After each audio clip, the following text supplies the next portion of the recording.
राजभवन का नाम अब लोक भवन। राज्यपाल हरिभाऊ बागड़े के निर्देश पर यह अधिसूचना जारी हुई है। 1 दिसंबर 2025 से अधिसूचना प्रभावी भी और अब लोक भवन के प्रवेश द्वार पर अंकित भी हो गया है नाम। तस्वीरें आपको दिखा रहे हैं, हालांकि थोड़ा सा वक्त लगेगा इसे बोलने में भी, क्योंकि जाहिर सी बात है नाम बदला है और हमारे जहन में अब तक राजभवन ही था, लेकिन फिलहाल ये बेहद अहम जानकारी, राजभवन का नाम लोक भवन हो गया है। इसके पीछे का उद्देश्य भी हम जानने की कोशिश करेंगे, मंशा जानने की कोशिश करेंगे राज्यपाल की, क्योंकि राज्यपाल हरिभाऊ बागड़े के निर्देश पर ही अधिसूचना जारी हुई है। चलिए बेहतर तरीके से समझेंगे इस पूरी खबर को। हमारे साथ हमारे सहयोगी और senior special correspondent Vinod Singh Chauhan जुड़ चुके हैं। विनोद जी, क्योंकि बेहद महत्वपूर्ण है, हालांकि केंद्र सरकार की तरफ से या फिर बीजेपी शासित राज्यों में कई बार ऐसे नाम बदलने की जानकारी हमें मिली है, लेकिन राजस्थान में राजभवन का नाम अब लोक भवन और अधिसूचना भी जारी हो चुकी है 1 दिसंबर से, तो जरा इसे डिटेल में बताइएगा।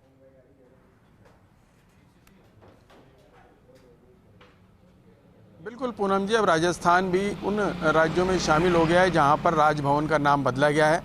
राजस्थान नौवां राज्य बन गया और एक केंद्र शासित प्रदेश है जहां राजभवन का नाम बदला गया है।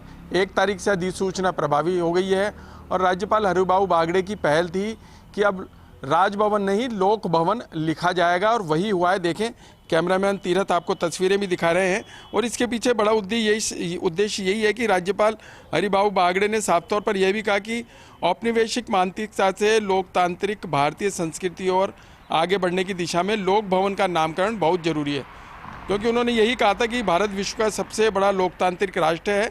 हमारे देश के संविधान की उद्देशिका हम भारत के लोक से प्रारंभ होती है, तो लोकतंत्र में लोक ही प्रमुख है। इसलिए राज्यपाल ने अब कार्यस्थल का नाम लोक भवन कर दिया है और इसे लोक भवन से ही जाना जाए।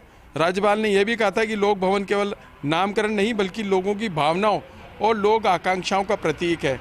और उन्होंने साफ तौर पर यह भी कहा कि राज शब्द जो है वो ब्रिटिश शासकों के अवशेषों की याद दिलाता है, इसलिए केंद्र सरकार की पहल पर यह बड़ा बदलाव किया गया। और मैं आपको यह भी बता दूं, दिल्ली, उत्तराखंड, पश्चिम बंगाल, त्रिपुरा, केरल और तमिलनाडु के बाद अब राजस्थान लोक भवन के नाम से जाना जाएगा। राजस्थान का राजभवन जो है वो लोक भवन हो गया और तमाम जो कार्य हैं वो भी इसी नाम से किए जा रहे हैं। जितने भी आदेश जारी हो रहे हैं, जिन कार्यक्रमों में राज्यपाल महोदय की उपस्थिति हो रही है, वहाँ भी इसी तरीके से लोक भवन लिखा जा रहा है और तमाम आगे के कार्य भी जो होंगे वो लोक भवन के नाम से होंगे। और 1 तारीख को 1 दिसंबर को जब ये नाम बदला गया, उस दौरान यहाँ 4 राज्यों का स्थापना दिवस मनाया गया। देखिए आप, 4 राज्यों के लोग यहाँ मौजूद थे, उनकी मौजूदगी के बीच में अधिसूचना जारी होने के बाद राजभवन का नाम लोक भवन किया गया। बड़ा समारोह था जिसमें 4 राज्य मौजूद थे और शुरू से ही राज्यपाल हरिभाऊ बागड़े केंद्र की पहल को आगे बढ़ाना चाहते थे और उन्हीं की पहल पर अधिसूचना जारी हुई। और अब आप देख रहे हैं, अभी ये सिंबॉलिक रूप से लोक भवन लिखा गया है। यहाँ पहले राजभवन था, अब पत्थर घड़ी करा करके वापस यहाँ लोक भवन लिखवाया जाएगा, ताकि स्थायी रूप से प्रवेश द्वार पर यह चिन्ह दिखाई दे सके कि हम लोक भवन में प्रवेश कर रहे हैं।